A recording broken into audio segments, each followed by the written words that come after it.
नमस्कार विद्यार्थी मित्रांनो, लेट्स कॉन्कर मॅथ्स या यूट्यूब चॅनलवरती तुमचे मनापासून स्वागत. आज आपण इयत्ता 10वी विषय गणित भाग 1 मधील प्रकरण 2 वर्गसमीकरणे यातील सराव संच 2.1 अभ्यासणार आहोत. सराव संच 2.1 अभ्यासण्यापूर्वी मी याच्या आधीचा एक व्हिडिओ अपलोड केलेला आहे. त्यात वर्गसमीकरणे म्हणजे काय, वर्गसमीकरणाची मुळे म्हणजे काय याविषयी तो व्हिडिओ आहे. तो जर तुम्ही आधी बघितला आणि त्याच्यानंतर हा व्हिडिओ बघितला तर तुम्हाला यातील उदाहरणं सोडवलेली चटकन लक्षात येतील. म्हणून तो व्हिडिओ आधी बघा. त्याची लिंक मी डिस्क्रिप्शन बॉक्समध्ये खाली दिलेली आहे. चला वळूया आता आजच्या व्हिडिओकडे. पहिला प्रश्न आहे, कोणतीही 2 वर्गसमीकरणे लिहा. आता वर्गसमीकरणाचं सामान्य रूप आहे ax वर्ग अधिक bx अधिक c बरोबर 0. म्हणजे इथे चल तुम्ही एक्सच्या जागी y, m, p, q कुठलंही वापरू शकता. तर ax वर्ग अधिक bx अधिक c बरोबर 0 हे वर्गसमीकरणाचं सामान्य रूप आहे. मग या सामान्य रूपावरून आपल्याला कोणतेही 2 वर्गसमीकरणं लिहायचे आहेत. 2च नाही तर असे अनेक आपण वर्गसमीकरणं सहज लिहू शकतो. इथं फक्त तुम्ही संख्या आणि चल बदललं. समजा उदाहरणार्थ 3x वर्ग अधिक 5x अधिक 10 बरोबर 0 किंवा 2m वर्ग वजा 3m वजा 8 बरोबर 0. अशा पद्धतीने आपल्याला अनेक वर्गसमीकरणे लिहिता येतात. पुढचं दुसरा प्रश्न घेऊया. खालील वर्गसमीकरणांपैकी वर्गसमीकरणे कोणती ते ठरवा.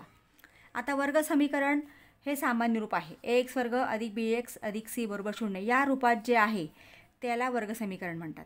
म्हणजे वर्गसमीकरणात सगळ्यात मोठा घातांक 2 असला पाहिजे आणि एकच चल असला पाहिजे. ह्या 2 अटी आहेत. आता त्या अटी जर या ठिकाणी पूर्ण होत असतील तर ते वर्गसमीकरण असते. आता इथं चल एकच आहे x आणि सर्वात मोठा घातांक 2 आहे. म्हणजे हे वर्गसमीकरण आहे. लिहिताना आता आपण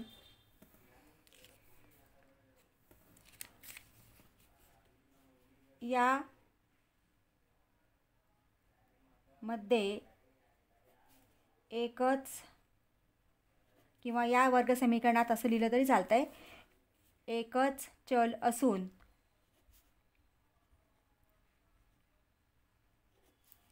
चलाचा सर्वात मोठा घातांक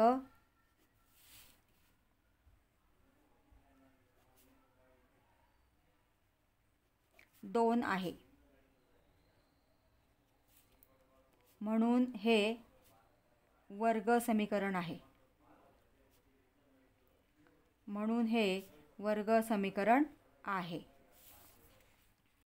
पुढचे दुसरे उदाहरण घेऊया. y वर्ग बरोबर 5y वजा 10. आता हे आपण सामान्य रूपात लिहून घेऊया.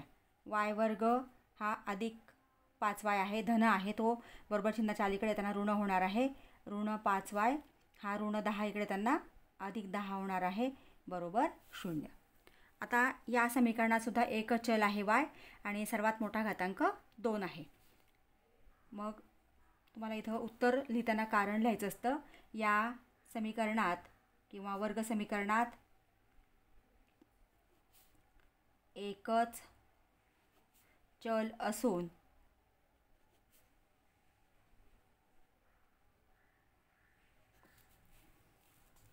चलाचा सर्वात मोठा घातांक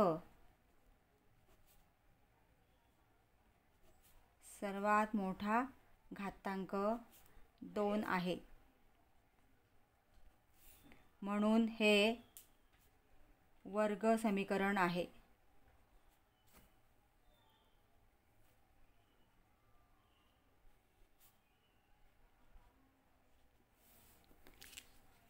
अशा पद्धतीने उत्तर लिहायचं असतं.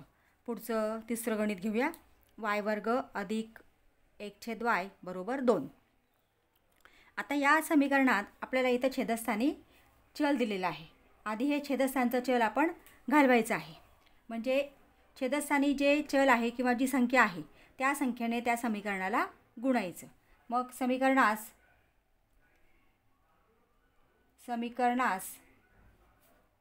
y ने गुणून आता समीकरणातल्या सगळ्या पदांना y ने गुणायचं आहे.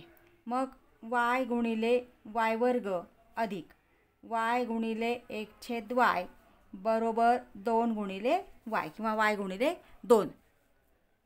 आता y गुणिले y वर्ग म्हणजे इथं y घन झाला, कारण इथं गुणाकार आहे, पाया समान आहे, घातांकांची बेरीज होते. इथं घातांक काहीच नाही म्हणजे 1 आणि 2 3 म्हणजे हा y घन झाला, हा y कॅन्सल झाला म्हणजे अधिक 1 बरोबर 2 गुणिले y 2y. आता हे आपण सामान्य रूपात लिहून घेतलं. y घन हा 2y इकडे त्यांना वजा होणार आहे, कारण तो इथं धन आहे, तो बरोबर चिन्हाच्या अलीकडे त्यांना ऋण होणार आहे. मग ऋण 2y अधिक 1 बरोबर 0. आता इथं या समीकरणामध्ये एकच चल आहे, परंतु सर्वात मोठा घातांक हा 3 आहे, 2 नाही, म्हणून हे वर्ग समीकरण नाही. मग चला लिहूया आपण उत्तर. या समीकरणात एकच चल आहे, परंतु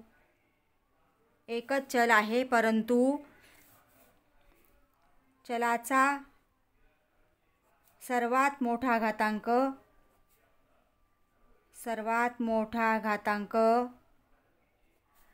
2 नाही, कारण आपली अट आहे सर्वात मोठा घातांक हा 2च असला पाहिजे, म्हणून हे वर्ग समीकरण नाही.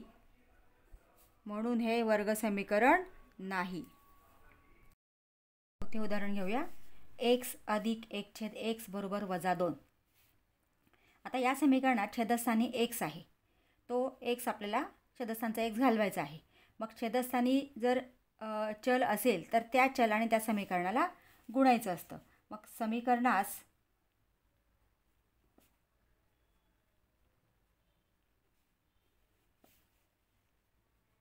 x ने गुणून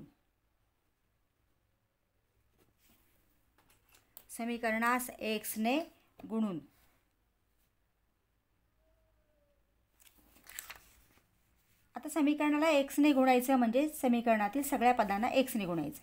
मग x गुणिले x अधिक x गुणिले 1/x वजा बरोबर -2 गुणिले x. आता x गुणिले x वर्ग हा x कॅन्सल झाला, अधिक 1 बरोबर 2 गुणिले x 2x आणि हे वजा चिन्ह म्हणजे बरोबर -2x. आता हा 2x आपण इकडे आणूया. x वर्ग 2x ऋण आहे, तो इकडे धन होणार आहे, अधिक 2x अधिक 1 बरोबर 0. आता हे इथं एकच चल आहे, वर्ग समीकरण आहे का ते शोधण्यासाठी आपल्याला 2 अटी आहेत की त्या समीकरणामध्ये एकच चल पाहिजे आणि सगळ्यात मोठा घातांक 2 पाहिजे. म्हणजे आता इथं या समीकरणामध्ये एकच चल आहे आणि सगळ्यात मोठा घातांक 2 आहे, म्हणजे हे वर्ग समीकरण आहे. या समीकरणात x हे एकच चल असून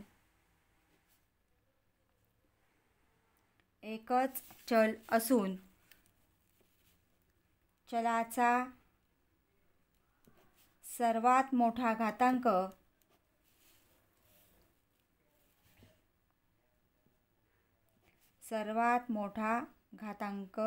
2 आहे, म्हणून हे वर्ग समीकरण आहे.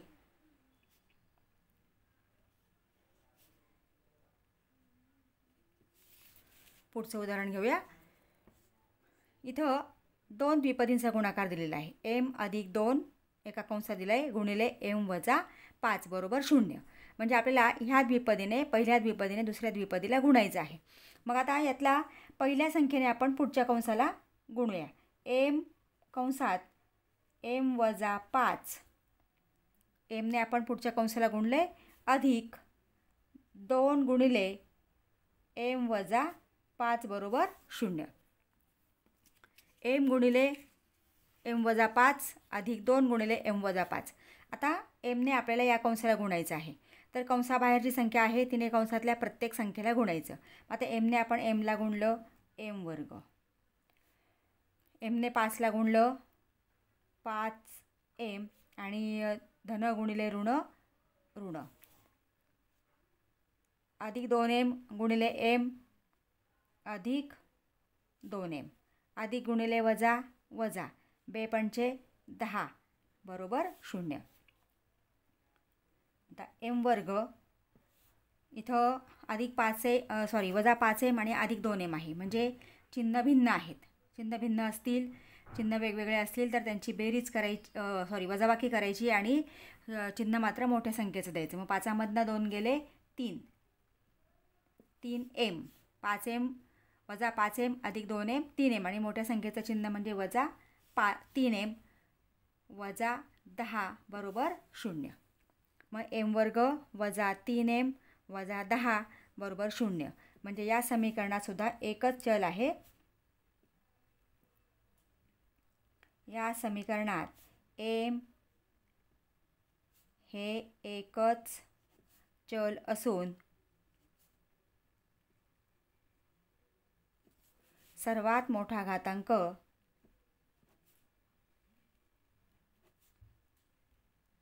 दोन आहे. म्हणून हे वर्ग समीकरण आहे.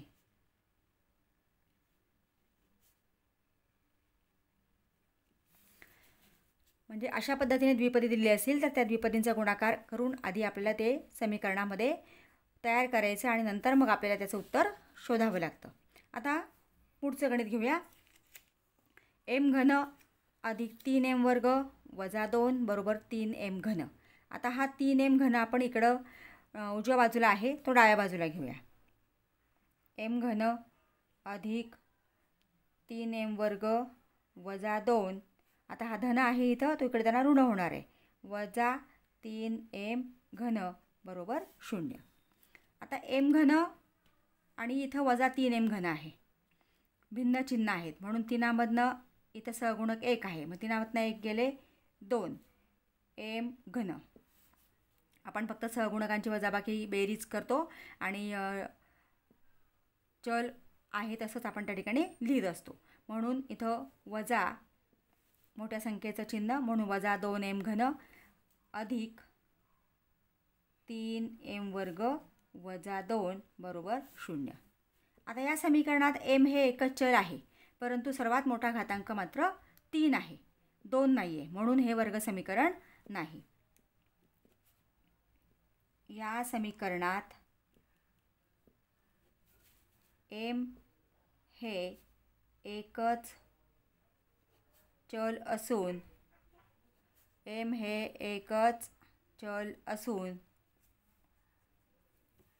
चलाचा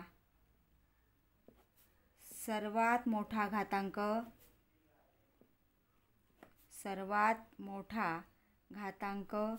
2 नाही तर तो 3 आहे.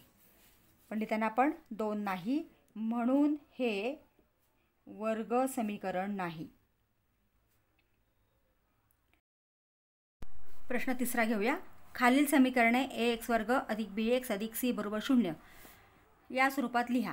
प्रत्येकातील a b c यांच्या किमती ठरवा. आता आपल्याला प्रत्येक समीकरण हे सामान्य रूपात लिहून a b cच्या किमती लिहायच्या आहेत. तर सोडवूया पहिलं उदाहरण. 2y बरोबर 10 वजा y वर्ग. आता हे आपण सोडवताना 2y हा अधिक 10 इकडे त्यांना वजा 10 होणार आहे आणि वजा y वर्ग अधिक y वर्ग होणार आहे बरोबर 0. आता हे फक्त आपण क्रमाने लिहून घेऊया, म्हणजे सामान्य रूपामध्ये लिहायचं आहे. मग पहिल्यांदा वर्गपद y वर्ग अधिक 2y वजा 10 बरोबर 0. आता याची तुलना आपण ax वर्ग अधिक bx अधिक c बरोबर 0 अशा प्रकारच्या सामान्य रूपातील समीकरणाशी आपण केली तर किंवा ए वाय वर्ग इथे समीकरण तुम्ही लिहून घेऊ शकता. ए वाय वर्ग अधिक बी वाय अधिक सी बरोबर 0 या समीकरणाशी तुलना करून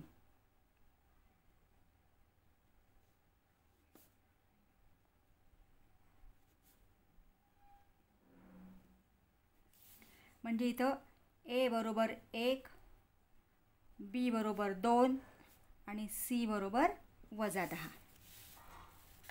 पुढचं उदाहरण घेऊया. x - 1 कंसाचा वर्ग बरोबर 2x अधिक 3.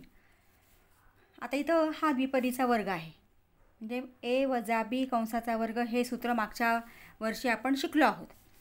तर काय सूत्र आहे हे की a वर्ग वजा 2ab अधिक b वर्ग. म्हणजे a - b कंसाचा वर्ग बरोबर a वर्ग वजा 2ab अधिक b वर्ग. त्या सूत्रानुसार आपल्याला हे x - 1चा वर्ग करायचा आहे.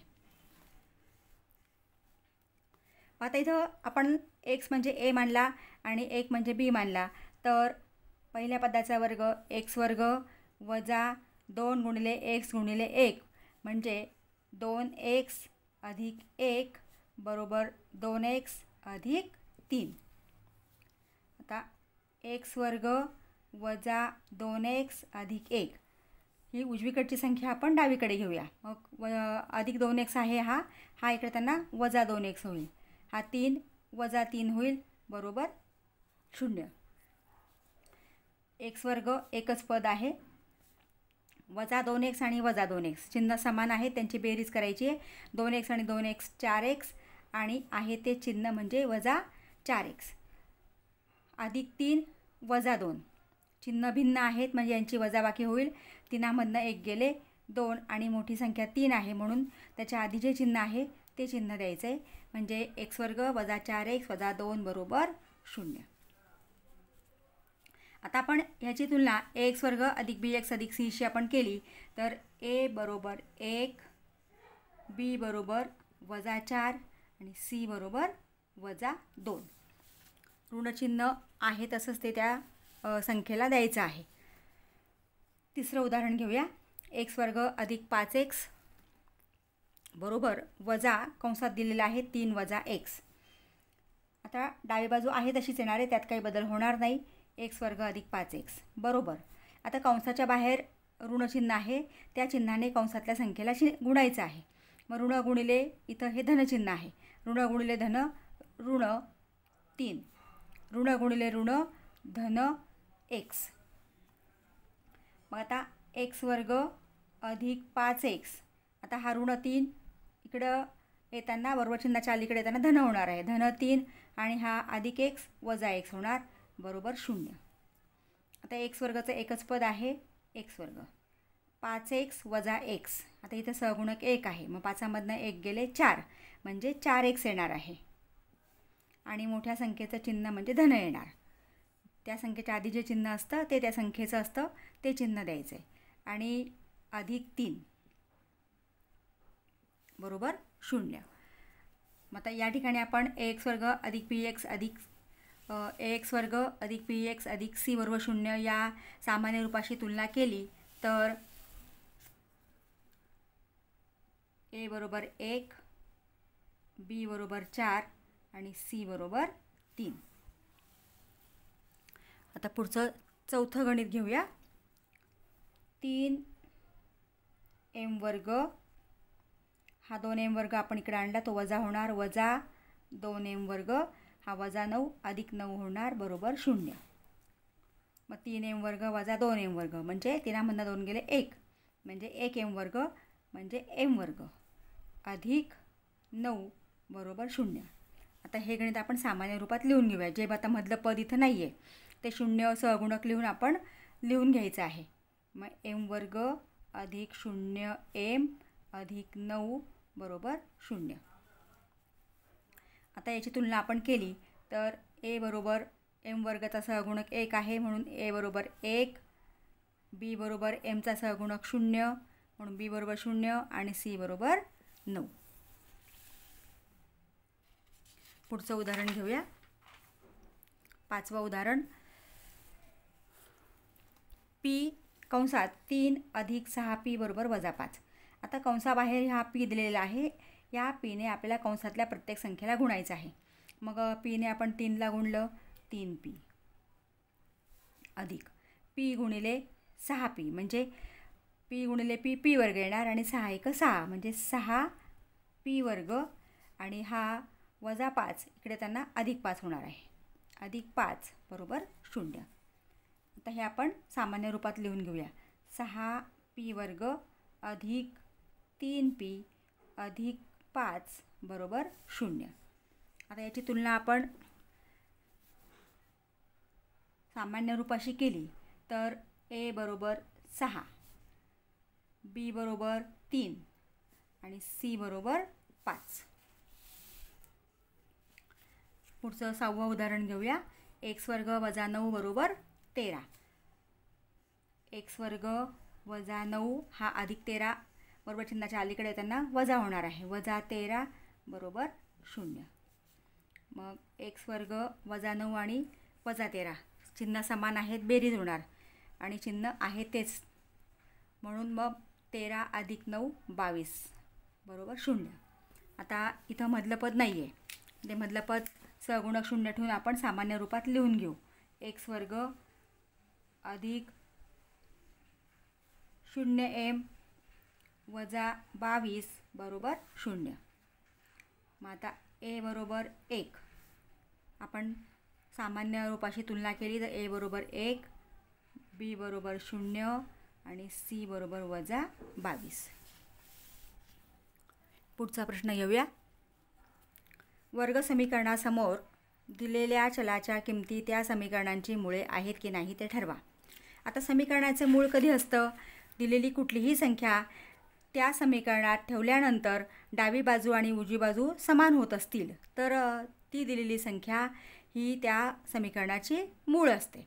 म्हणून आता या ठिकाणी आपल्याला दिलेल्या किमती ज्या आहेत, आता इथे x = 1 आणि x = -1 किंमत दिली आहे, या किमती आपल्याला या समीकरणात ठेवाव्या लागतील. मग आता x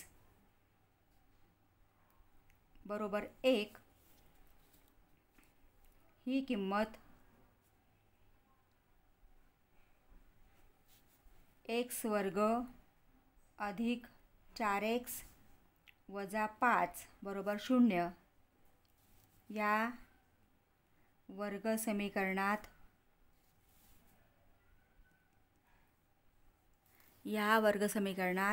ठेवून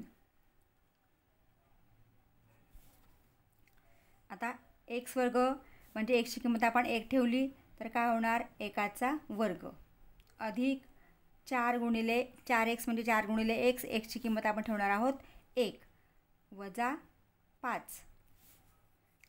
आता 1चा वर्ग 1 अधिक 4 1 4 वजा 5.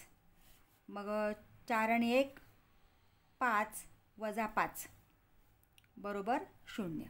म्हणजे डावी बाजू मिळालेली आहे 0 म्हणजे 0 = 0. डावी बाजू 0, उजवी बाजू 0 दिलेलीच आहे. 0 = 0 दोन्ही बाजू समान झाल्या म्हणून x = 1 ही किंवा हे x = 1 हे x² अधिक 4x वजा 5 = 0 या वर्ग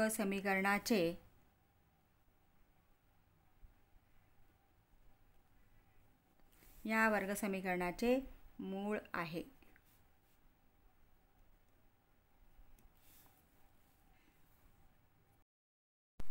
आता x = -1 ही किंमत मूळ आहे की नाही ते बघूया. त्यासाठी समीकरण आपल्या वर्ग समीकरण दिलेलं आहे x² अधिक 4x वजा 5 = 0. आता x = -1 ही किंमत x² अधिक 4x वजा 5 = 0 या वर्ग समीकरणात ठेवून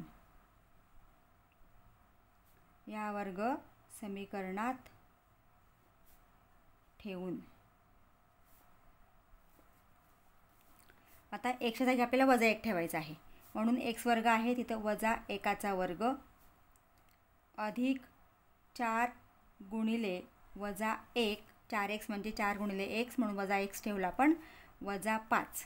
आता वजा 1चा वर्ग 1 अधिक गुणिले वजा वजा 4 1 4 आणि वजा 5 आहे तसाच. मग 1 वजा 4 आणि वजा 5 समान चिन्ह आहेत, त्या संख्यांची बेरीज होणार, चिन्ह आहे तेच, म्हणजे वजा 4 आणि वजा 5 वजा 9. आता 1 वजा 9, एकात 9 जात नाही म्हणून 9मधनं 1 गेले 8 आणि मोठ्या संख्येचं चिन्ह म्हणजे ऋण चिन्ह. आता ही आहे डावी बाजू आपल्याला उत्तर मिळालेलं ऋण 8 आणि उजवी बाजू आहे 0, म्हणजे दोन्ही किमती बरोबर नाहीत, समान नाहीत. म्हणून इथं x बरोबर वजा 1 हे वर्ग समीकरणाचे मूळ नाही. वर्ग समीकरणाचे मूळ नाही. पुढचे गणित घेऊया. 5वा प्रश्न. जर x बरोबर 3 हे kx वर्ग वजा 10x अधिक 3 बरोबर 0 या समीकरणाचे एक मूळ असेल तर k ची किंमत किती? म्हणजे x बरोबर 3 ही किंमत या समीकरणाचे एक मूळ आहे. x बरोबर 3 हे kx वर्ग वजा 10x अधिक 3 बरोबर 0 या समीकरणाचे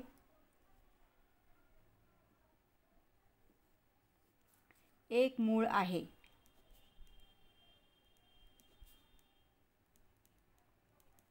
म्हणून x बरोबर 3 ही किंमत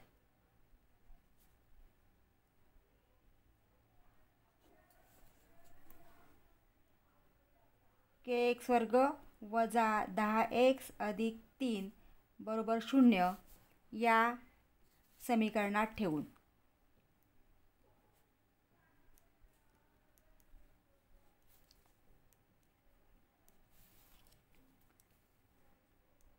आता जिथं x आहे तिथं आपल्याला 3 ठेवायचं आहे, म्हणून kx वर्ग आहे, x ची किंमत आपण 3 ठेवली, 3चा वर्ग वजा 10 गुणिले x ची किंमत 3 अधिक 3 बरोबर 0.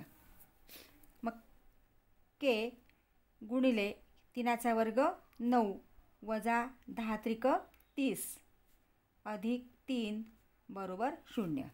आता 9 गुणिले k किंवा k गुणिले 9 म्हणजे 9k वजा 30 अधिक 3, इथं भिन्न चिन्ह आहेत म्हणजे वजाबाकी होणार, 30मधनं 3 गेले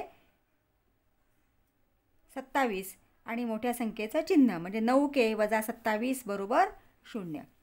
9k हा वजा 27 पलीकडे जाताना ऋण आहे तो धन होणार आहे, म्हणजे 0 अधिक 27 बरोबर 27. शून्यामध्ये कोणतीही संख्या मिळवली की त्याचं उत्तर तेच येतं, तीच संख्या येते, म्हणून 9k बरोबर 27. मग k बरोबर 27/9, हा 9 गुणले आहे तो इकडे त्यांना भागिले झाला, 9 1 9 9 त्रिक 27 म्हणजे k बरोबर 3, म्हणजे k ची किंमत 3 आलेली आहे. पुढचं उदाहरण घेऊया. 6वा प्रश्न. 5m वर्ग अधिक 2m अधिक k बरोबर 0 या वर्ग समीकरणाचे एक मूळ 7/5 असेल तर k ची किंमत काढण्यासाठी खालील कृती पूर्ण करा. या प्रश्नामध्ये आपल्याला कृती दिलेली आहे, म्हणजे आपल्याला इथं फक्त बॉक्स भरायचे आहेत. आता इथं उत्तर आपल्याला दिलेलं आहे 5m वर्ग अधिक 2m अधिक k बरोबर 0 या वर्ग समीकरणाचे एक मूळ. आता कोणतं आहे एक मूळ? इथं उदाहरणात आपल्याला दिलेलं असतं एक मूळ वजा 7/5 म्हणजे वजा 7/5 आहे. आता m बरोबर ऋण 7/5 वरील वर्ग समीकरणात ठेवू, म्हणजे इथं फक्त आपल्याला m ची किंमत घ्यायची आहे. आता m 5 गुणिले m वर्ग आहे, म्हणजे m ची किंमत आहे ऋण 7/5चा वर्ग अधिक 2 गुणिले, इथं गुणिले आहे, वजा 7/5 अधिक k बरोबर 0. आता इथं आपल्याला डायरेक्ट सोडवायचं आहे, म्हणजे इथं -7/5चा वर्ग करायचा आहे. मग तुम्हाला हे डायरेक्ट उत्तर सोडवता नाही आलं तर इथं आपण बाजूला एक स्टेप सोडवून घेऊ शकतो. पेन्सिलने तुम्ही बाजूला सोडवून उत्तर लिहिलं तरीसुद्धा चालतं आहे. म्हणजे इथं कसं तयार होणार आहे बघा, 5 गुणिले, आता ऋणाचा वर्ग नेहमी धन येतो, मग 7चा वर्ग 7 7 49 आणि 5चा वर्ग 25 अधिक गुणिले वजा 7 दुणे 14/5 अधिक के बरोबर 0. 5 1 5, 5 5 25. इथं आपण भाग दिला. म्हणजे इथं काय आलेलं आहे, हे सगळं सोडवून 49/5 आलेलं आहे. 49/5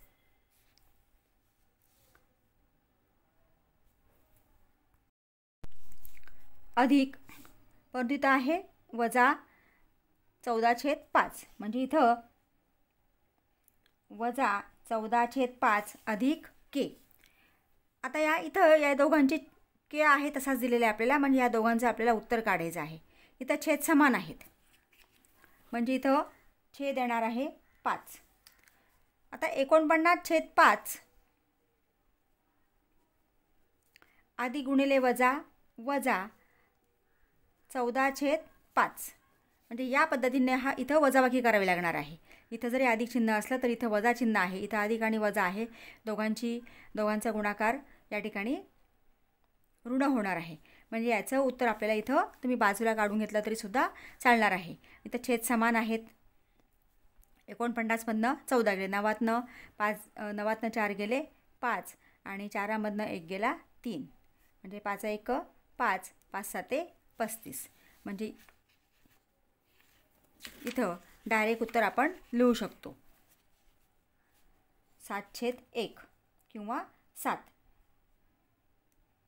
याचं उत्तर आलेलं आहे इथं आता 7. म्हणजे इथं सोडवून पूर्ण करण्यापेक्षा तुम्ही बाजूला सोडवून डायरेक्ट बॉक्स भरले तरी चालतील. मग 7 अधिक के बरोबर 0. आता हा 7 इकडे त्यांना हा धन आहे तो ऋण होणार आहे, म्हणजे 0 वजा 7 येणार आहे. मग 0तनं 7 गेले 7, म्हणजे ऋण 7. केची किंमत आलेली आहे ऋण 7. तर अशा पद्धतीने आपल्याला केची किंमत काढता येते.